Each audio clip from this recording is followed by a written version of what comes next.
So I'm Rishabh Nagendra, and I was born and brought up in Chennai, studied in Vidya Mandir, and now I'm a professional pianist and a composer. Hello, my name is Alexandra Mukhina. I'm from south of Russia. I was born in a small town called Salsk. I'm a musician. I'm a cellist. I started to play cello when I was 7 years old in local music school in my town. I was very quiet, very shy, and I loved listening to Western classical music, only Western classical music, and yeah, I've changed a lot since then. Not so shy, and listen to all kinds of music, I suppose. From the childhood, I was very interested in music and arts. My father was an artist, painter, and my parents showed me a lot of genres of arts. It's different kind of arts like music and movies. Paintings, yeah, and literature, everything like. I liked arts from childhood. So I started the piano when I was 6. It just happened one day that I was coming home from school with my mother, and I just randomly said, I want to learn the piano. I don't know why, but I was drawn to that. I had been listening to some recordings of Mozart piano sonatas, and I guess that just made me want to, explore that instrument further. And so I started piano classes at that age. Yeah, I started to listen to music when I was like 4 or 5 years old.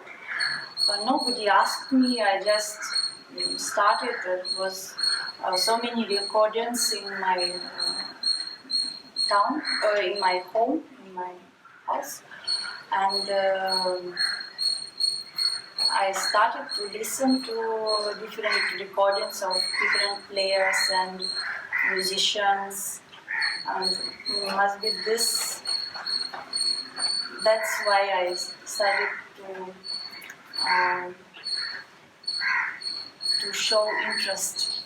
It just happened. My mother once came and said that her friend just told her, "Why don't you want to do your daughter for music classes, maybe cello, and we have good cello teacher. And she asked me, and I said, why not?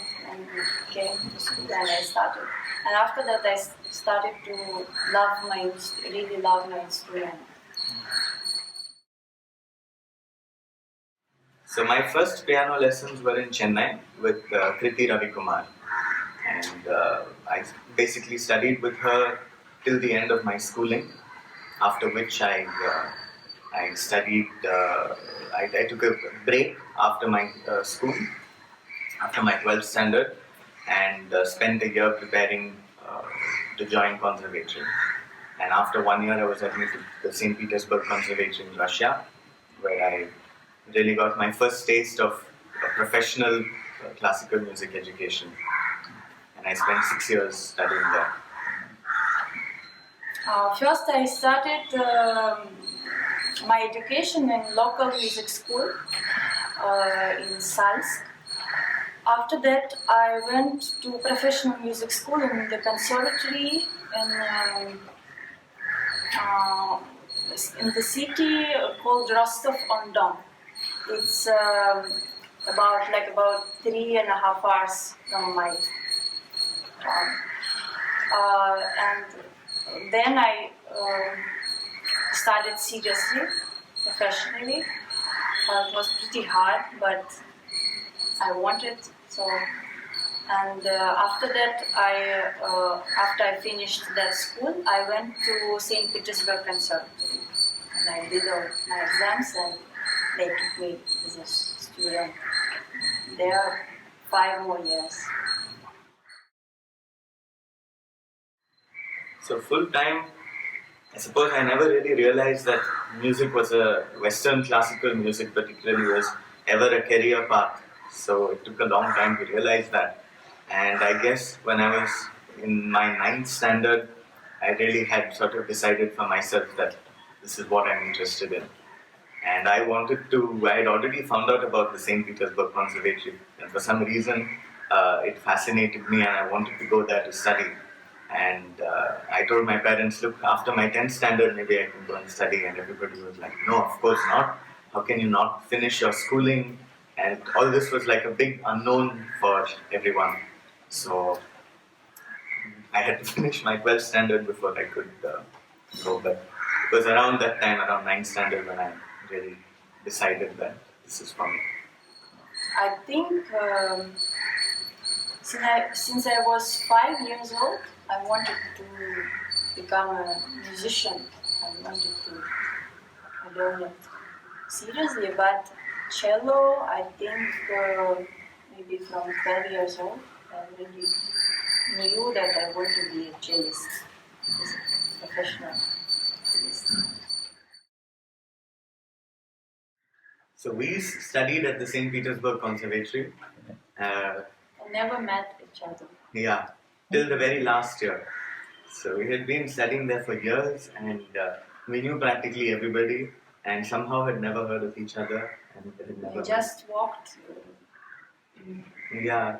Walked past each other, I suppose, and never really noticed for all those years. And then in our last year, somewhere around the middle of the year, we just randomly through a mutual friend we met, and I suppose the rest is history.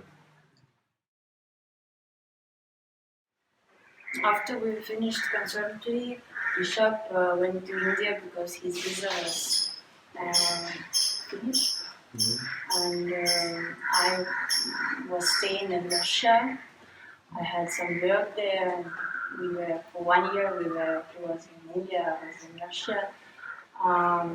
But after that we found work in Mumbai at Melly Metal Music Foundation. It's a music school. And we started to work there together. And for 2 years we were in Mumbai. And after that we decided to come to motherland of my husband, Chennai. We've only recently moved here. came earlier this year, around May, and just started, teaching and practicing and whatnot. Literally from September it started. Lifestyle of Chennai is very close to us because it's much more calm and more homely than other cities. And very quiet, with the exception of the squirrels. It's better than cars and buses. I guess for me, initially the biggest challenge was,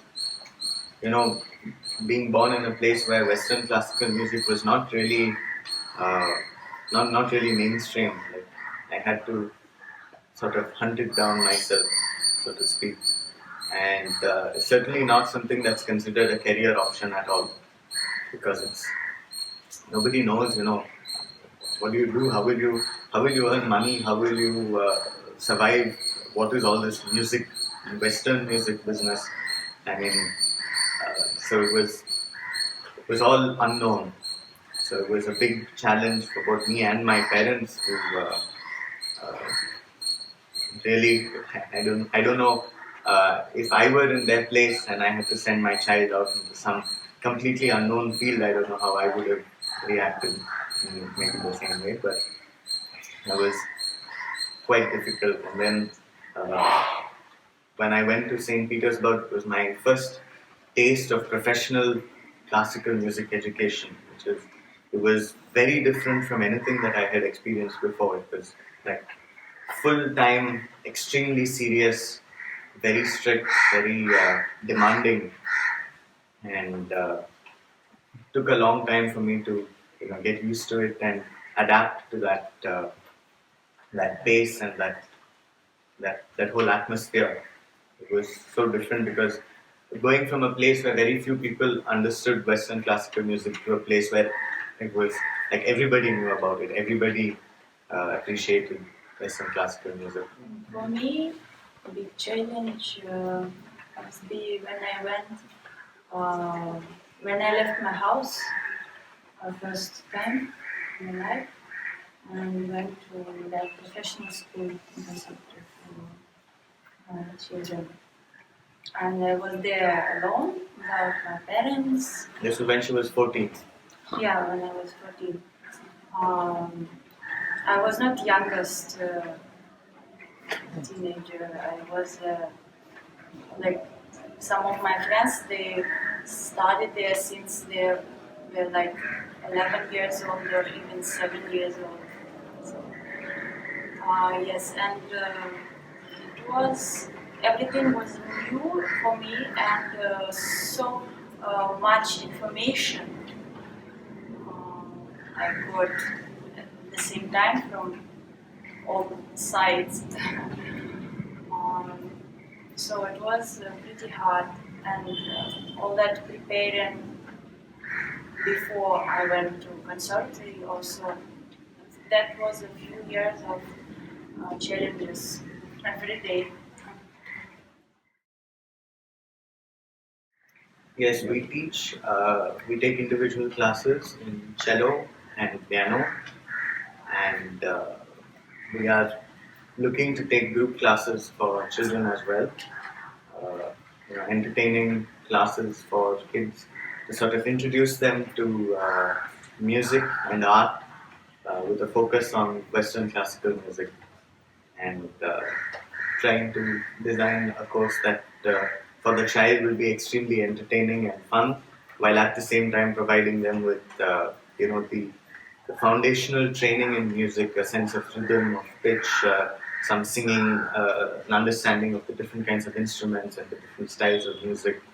Yes, our idea is to show children all kinds of music, like Western classical music or Indian classical music or jazz or folk. So different types and dances, yeah, ballet. So they can see whole world through the music. So that is Because it's something that very often over here a child is not exposed to these things, and it happens, we've seen that there are a lot of students of Western classical music in India who go into it and their sole activity is just playing that instrument without any context. Where is that instrument from? What kind of music was written for it? What kind of composers wrote for it? What were the kind of people who played on it? And what is all that music about? What is the history? Uh, I think kids need to know all these things before they make a choice as to what instrument they want to play or whether they want to get involved with music. So this is like a foundational sort of thing that we feel is missing in the country. Yeah. And of course, we take individual classes for all levels, right from beginners to people who are interested in joining a conservatory to study professionally. Creative process as a performer in Western classical music, unlike in Indian music, where music is largely improvised, particularly in Hindustani. In Western classical music, the music is already written. So every single note is already written down, and you play exactly those notes that are written. So in that sense, you could say that there's less, coming up with your own music as you would in Indian music. However, just because the notes are written doesn't mean that there is no scope for interpretation. So you have, say a same one piece for the piano would have been performed by thousands of pianists, and they all sound different because each one brings their own experience and their own ideas to that particular piece. It could be as simple as the speed being different, or just being louder or softer or basic stuff like that, to really subtle changes that really change the mood and that really take a great artist to bring out the emotions that would not be brought out if you just played the notes. So there is a certain creative process. So the first thing that a performer does is to learn the notes. Like you should be able to play what is written, and then of course you have to research the piece. You have to read up on. You need to understand the background in which it was written, the composer's state of mind when they wrote it. Sometimes you read their letters, the correspondence during the period when they wrote the piece to understand what they were trying to express, and you start to incorporate all that into your interpretation. It's it's a it's it like involves a lot of study of history of the understanding of music. Then there's a structure of the piece, so it's there is a particular structure, a particular form, a particular harmonic progression that happens throughout the piece that you should study and understand to understand how the piece moves.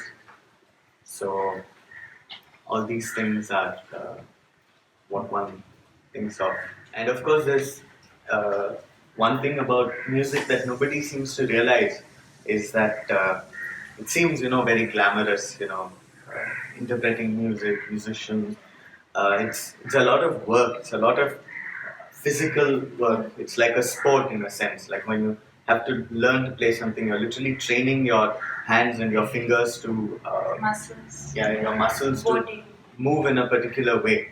And so it's just a question of sitting at your instrument and working for many hours a day till you're able to achieve the level of perfection that you need to. Not only physically, mentally also. Right. So it takes a lot of training. So you have to train not only your muscles to move, but also your mind to form habits, like how you study a piece, how you handle different technical aspects of it. You have to train yourself to do it in the most efficient way possible. So it's a lot of non-glamorous, laborious work that that becomes very satisfying when you're actually able to play the piece and do it properly. When I was a student, I played a lot of concerts in ensembles. I liked chamber music a lot. a lot of experiences. I did many concerts, but students like me or already performers and artists. So it brings me. Oh, so yeah, many concerts I did and makes me pers- that person who I am. So with Sasha, she's after her education in Rostov-on-Don at the music school attached to the local conservatory. Um, it's nobody from there usually studies at such an institution as the St. Petersburg Conservatory. So nobody ever believed that somebody would go there and study, and least of all her. Uh, and she went to St. Petersburg to attempt to get in, and she passed all her entrance exams with full marks. And her whole city, the Rostov-on-Don and whatever, they were completely shocked that somebody had gone to the St. Petersburg Conservatory to study. And she was also quite surprised, I suppose, because it's quite difficult to get into. And for me also, I was also surprised that I got in. So the St. Petersburg Conservatory is like all the great Russian composers and pianists of the 20th, 19th centuries. They all studied there. They all passed through it and had some connection to it. And I went there for a preparatory course because all foreign students have to go through a 1 year preparatory course to learn Russian because the education is all in Russian. So when I went there, I got into the preparatory course because they would not admit me to the actual course without knowing Russian. And so I spent a year, you know, learning Russian. I think 3 hours a day, 5 days a week of Russian language classes. And after that, I had to do an entrance exam to actually get into the first year of conservatory, and I was very surprised when I did actually get in. I suppose more than the difficulties, more the image that I had conjured up for myself. And yeah, experience, I guess, in conservatory every day is an experience. You learn something new. There was this thing in the very last year for our final exam. We played together for our final exam in chamber ensembles. We had, for solo cello, solo piano, one exam, and then there are different exams. So, string instrumentalists would have quartet or something. Pianists would have vocal accompaniment. So various performance exams, and chamber ensemble is one of them, playing with another instrument or a group of instruments. So the funny thing is that I was so occupied with my solo piano, I sort of neglected chamber ensemble, and I was avoiding my teacher whenever I was in the conservatory building because she would ask me, "Are you want to do your exam or not?" And she had suggested a piece that I didn't want to learn, and I had been putting it off like till the very last moment. The exam was in April or something, and it was already February, and I hadn't even started working on that piece. These things take months to master, and I, I don't know. On a whim, I met my teacher unexpectedly in the corridor, and she said, "So, what are you doing?" I was like, "Working on it." And I said, "How about I compose something?" And she was like, "Are you joking?" So she said, "Have you ever composed anything before?" So I showed her some of my compositions, and she said, "Well, try. I mean, you have nothing to lose." So I did compose something for cello and piano, and we played it together, and we got full marks for that exam. So that was the first time we performed together, actually. She's saying, "Why did you say that nobody from that place gets into St. Peter?" But she says quite a few have. But it's not that, it's quite unusual for somebody to. Petersburg is considered like one of the top conservatories in Russia, next to the Moscow Conservatory. I love learning Russian. I somehow I really like the idea of Russia. Some people don't. They think, it's a very depressing kind of place, very cold, very closed, especially because they think, Russia, Soviet Union, Iron Curtain. But I was looking at Russia more through the musical lens and all the beautiful music that come out of it, and I was really, very keen to, talk to Russians, to be able to read the stuff around me, even on shop boards or whatever. It just, I really wanted to do it. So I, I, I was very happy to learn Russian, and I enjoyed the place. Of course, it was difficult because it was like literally my first taste with professional musical education, and it's extremely demanding.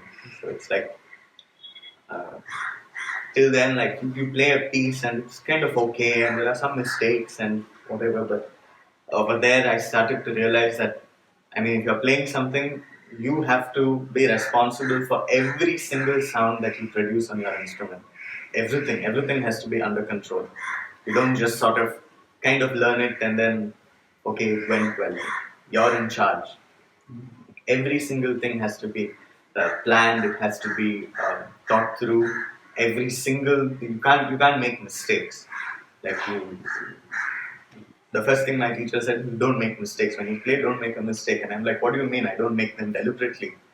But what he means is that you train to the point where making a mistake is very unlikely. Yeah. So you go to class and you think you've prepared a piece and you think you've done a good job, and somehow your teacher manages to find like hundreds of little details that you never even realized existed in that piece. And initially, I suppose I was kind of overwhelmed by the amount of work and the kind of detail you have to put into it. But uh, Now, as a teacher, we understand it. Yeah, you sort of, it starts to grow on you. You start to realize that this is the way to do things, and you start to enjoy it. Like looking for all the little details in music. It's a lot more satisfying that way when you do it right. I think an ideal audience is one that listens to it. That's that's the most important thing. And Yeah, who are listening to you and who feels, who feels yeah, audience that listens with interest. Maybe. interest, Right. who are not indifference. People who are not indifference.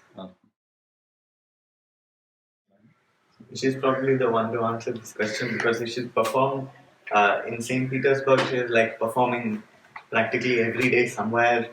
Because as a string as a string performer, you tend to participate in a lot of ensembles and orchestras. Yeah, so there are a lot of little concerts we give all the time. As a pianist, it's much harder because you're sort of piano is mostly a solo instrument. It doesn't fit in with an orchestra or an ensemble or anything. So, and playing solo is much harder, and solo concerts are much rarer than an ensemble concert. She's had a lot of experience performing. Yeah, I think the most important thing is that you're never satisfied with your performance because you know you can do better. Because you know that there's something that you could have done better. I think they say only fools are satisfied. That's a little harsh, I suppose, but there's a famous story about Rachmaninoff, a famous Russian pianist and composer. So when he was alive, he was more known as a pianist. Nowadays, he's known as a composer, and he performed like, all over the world. And he gave one of his greatest performances. I don't even remember where it was, but he was so unhappy with his performance. He went backstage after the concert and locked himself up in a room. And people were, crowding outside to meet him and to congratulate him. And he didn't let anyone in because he was so disappointed in himself. He said, "Am I a pianist or what? Like, how could I have, you know, played in this way?" And eventually, somebody went in and consoled him, and everybody else thought it was like one of his greatest performances. So I guess satisfaction doesn't and probably shouldn't be. Yeah. Okay. Because when you see that there's something that you can do better, then that means that you're so aware of it. There's always something that you can do better. There's no such thing as a perfect performance. So when you notice that, if you don't notice that, that means that you're not paying attention to what you're doing. Sometimes you think it's a good job, and after that you after the concert you listen to the recording and you understand that it's not good at all, and opposite sometimes you feel it's all time on the stage you feel uncomfortable, and you can think that it's worse performance, but after the recording you understand that it was not so bad. Depends.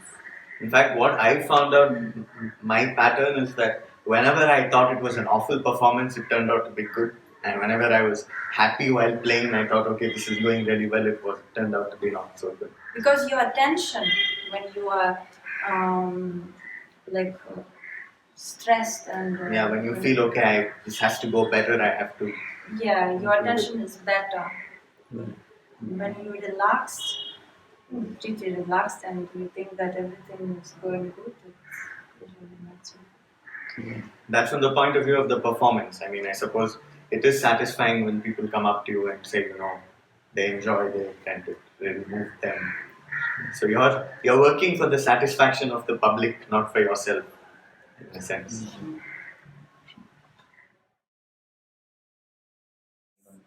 Yeah?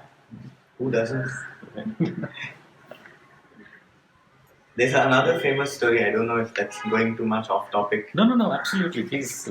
Yes, the famous performer Vladimir Horowitz, he lived in the 20th century, was considered one of the greatest pianists. And there's a story his friend told in a documentary that he stopped performing for several years for whatever reason, and finally he decided to go back and start performing again. And this first concert after the break was in Carnegie Hall, and there were like droves of people on the street waiting to see him get out of his car and maybe shake his hand or get an autograph or something, like literally like a rock star kind of status he had. And so he was known to get very nervous before his concerts. So he was backstage and he was about to go on the stage, and his friend was there behind him, and people were clapping and shouting and whatnot because they were so thrilled to see him back on stage again. And he just turned around and told his friend, "I'm not going, I can't." And the friend just turned him back around and pushed him onto the stage. And then after that it was fine. But it's also training. Right. You should play in the public. You should. It's also training. I think nothing you do before a performance can change the outcome for better or for worse. I think it all has to do with the practice that comes months before the performance. So if you've done a good job practicing and something goes wrong or irritates you like just before you go on stage, it won't drown out all the preparation you've put in. In the same way, if something good happens or you do your ritual or whatever, it's not going to improve on on all the work that you've done. So that preparation has a kind of an inertia that can't be drowned out either way. So, I have no idea. I remember it was open strings, but it was composition. I can't remember if it was first one or one of the first compositions, but it was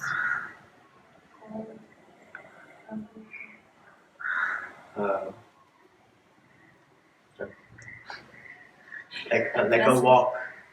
Like a walk, but taking a it's walk. a process, walking, and how Yeah, to I don't know how to translate it. translate it. But she said No. open strings. Open strings is when on a string instrument you just play the string without using your left hand to play It any note. doesn't matter, but it's like it's not just walking. It's when you go on the street or in the park, and it's you are not rushing, running, and then you just. So you have all kinds of combinations. You can play solo. You can play the cello solo. You can play the piano solo. You can play as a duet. It depends on the music. So composers have written music for cello and piano, for violin, cello, and piano, for two violins, viola, and a cello, for piano and orchestra, for cello and orchestra, for there is music written for like a group of 8 cellos. So these are all called ensembles or groups of performers. And some people have, an ensemble that they are part of on a regular basis. So I guess that could be like a band, similar to a band. But we perform together. That's our band, I guess. It's enough. Yeah. 2 persons, perfect. Not really. No. No dream composition, or I guess every composition is a dream composition. I remember that when I was a student in the conservatory, when I practiced in the classrooms, there were, some portraits of composers, different composers, and I played some composition. Maybe it was Bach, and his portrait was on the wall, and sometimes I looked at him and I checked the reaction, his reaction, if it's okay or not. I don't know if I want to play for some composer. It will be really stressful for composer, of course. Let's keep stressful for it. I mean, I guess a dream would be to play my compositions. So write more and play more.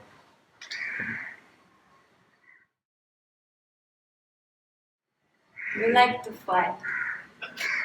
Fighting, then playing, then fighting. So, I'm interested in computers. Okay. So I've always been sort of, a little bit of programming, a bit of fooling around with computers, setting things up, pulling them apart, that kind of thing. So that's kind of like whenever I'm stressed out or something, I go to the computer and start, maybe take my phone and disassemble it just for the fun of it, something like that. It's my idea of entertainment. And I like to paint. It's also good relaxation. No, it's just I want to try canvas now. Before that, it was watercolors, and I like to paint also clay pots. And it is my hobby. We speak Russian. Yeah, with each other we talk in Russian. Okay. So the language I'm most comfortable with is English, and the second is Russian. Okay. Strangely enough, probably should get around to. I do want to learn Tamil properly, especially now that I've come back to Chennai. Well, Somehow, I don't know, in school it was always like you have to study Tamil, and nobody ever wanted to study a language. yeah. But I speak English, Russian, Tamil, Kannada. To And you, I speak only Russian. And maybe some tango dance. Yeah. I like tango. We actually dance tango a little bit to practice. But we are beginners. I guess something relating to computers, but I'm not sure what. okay. Something like probably a security researcher or something like that. Or you could be my partner. Yeah, that tango partner. No choice. If I'm a dancer, then he is my partner.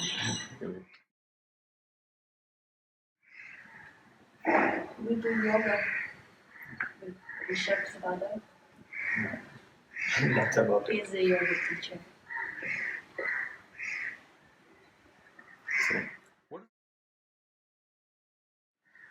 I think more than having one particular composition or composer or anything as a favorite, it really depends on your mood. So Yeah, some it's things appeal changed. to you and talk to you in a certain way when you're in a certain mood, and may not when you're in a different mood. So, but our moods are different always, Yeah. and our tastes are also different. He likes some contemporary music and very Contemporary often, classical music. yeah, academic. Yeah, it's called art music. So you have pop and rock and other kinds of music, and classical music. Normally, people think it's an old thing, like Mozart and Beethoven and all those people. But that line has sort of continued till today. The only thing is, it's become rather crazy and detached from what people expect to hear from music. Like you have all kinds of experimental compositions with, you know, all kinds of weird noises, opening the piano and playing on the strings manually, and lots of interesting things combining, math and physics and stuff that is kind of far detached from what one would expect to hear. So most people don't know about it. But that line is there and it does continue, and I'm very fascinated by it. And she can't stand it. Yeah, so it's very painful, mostly in the mornings.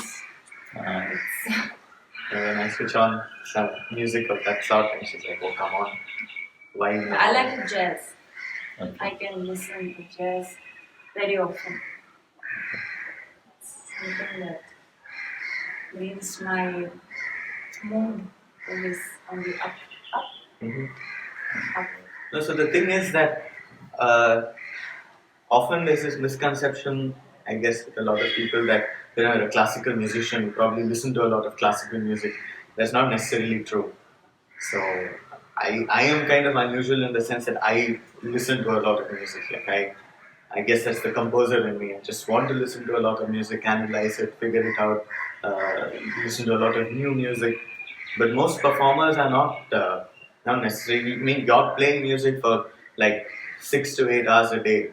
You don't want to hear any more of it.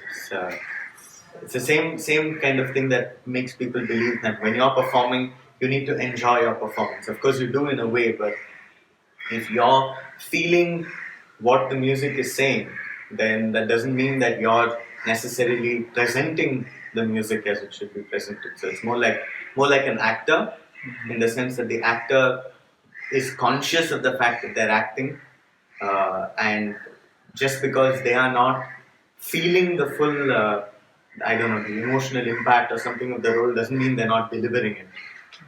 So those are different things. Different things. Yeah, and when you feel so strongly, yeah, you can lose the control.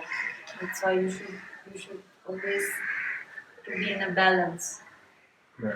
Little cold, Yeah, you have to take. cold means inside. Yeah. Yeah, kind of not get too caught up in the passions of the music, kind of thing. Right. Because when you do that, you start to get distracted. Basically. There are so many different fields and so many different people from each field. I could say one that springs to mind now that not many people appreciate the magnitude of what he and people like him have done is Edward Snowden, the NSA whistleblower. So, like he's basically in the age of technology where technology basically controls everything. Everybody's got technology with them, their phones. They're always on the phone. It's always tracking them. His revelations, like he should be really hero worshipped, and nobody has really heard of him or knows. Normal people don't know what he's done and the importance of the things that he's uncovered. I like people. Um, doesn't matter what their profession is. Um, who are absolutely free in nature, like maybe you know some Italian actor, Adriano Celentano. somebody like him or many people, actresses or actors or artists, I don't know, famous people who feel this freedom inside their mind. I don't know. They are very natural and very free. No. They are just what they are. I like South Indian food, and I like Moringa sambar, and so And paprika, podlangra, pavaka, everything I like. It's not Russian, Ukrainian borscht. It's a Russian, Ukrainian soup. okay. Mm, Beetroot soup. yeah.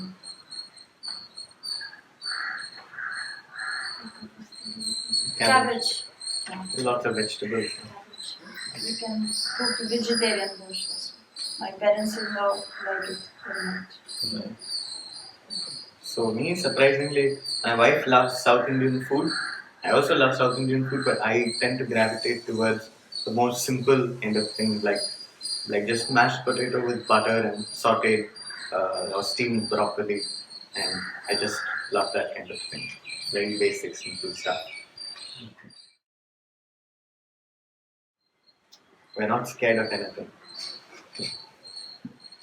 I'm scared of everything. Why so? I don't know. From the childhood, I'm scared of many things. Can be. Not scared. Not your biggest fear. But when I'm in a situation, some situation, then I don't think. I'll just go through. Usually, depends. I was not in many situations, not in every single situation, but I'm scared. But I'm going anyway. I don't think either of us are really that interested in posterity as such. Like, once you're done with what you're doing, then that's it. Like, wanting posterity is sort of like you want to prolong your life kind of thing. And if we do something useful with our music or our teaching or whatever it is, then great.